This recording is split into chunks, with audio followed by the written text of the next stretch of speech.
नमस्कार शेतकरी मित्रांनो, मी जैविक प्रतिनिधी रणजित वाघमोडे. आज आपण गिरवी या गावामध्ये संतोष काका पवार यांच्या घरी आलेलो आहे. यांच्या घरी आपण 25 तारखेला 25/3ला ग्लास डेमो दिलता. 2 जैविक खते आपले कॉन PS आणि ते सोबत दिलतं कॉन प्रो. आणि कंपेअर करायला पण त्यासोबत लावलं होतं की एक रासायनिक खत. मग रासायनिक खत आताशी कुठेतरी दाणे फुगायला लागलेले दिसत आहेत आणि आपले जैविक उगवून आलेले दिसते पूर्ण असं.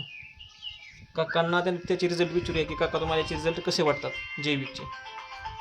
रिझल्ट तर चांगलेच आहेत म्हणले तरी चालेल, बरोबर. अडचण नाही. रासायनिकपेक्षा जैविक तर निश्चितच चांगले. हां, आज 6वा-7वा दिवस आहे, एवढी मका तर चांगली जोमदार आली असेल बरोबर. तर 100%च रासायनिक चांगलं किंवा जैविक चांगलं म्हणावं लागेल. रासायनिकपेक्षा हां, काही नाही, चांगलं आहे. म्हणजे रासायनिकपेक्षा जैविकची जैविक निश्चितच चांगलं आहे, उगवण क्षमता वगैरे, चांगली आहे, चांगली मुळीची वाढ वगैरे. चांगली आहे, चांगली आहे. काही अडचण नाही त्याला ओके. आणि मस्तपैकी आहे. असं हां. काही हे नाही की बाबा ओके, असं धन्यवाद. हां.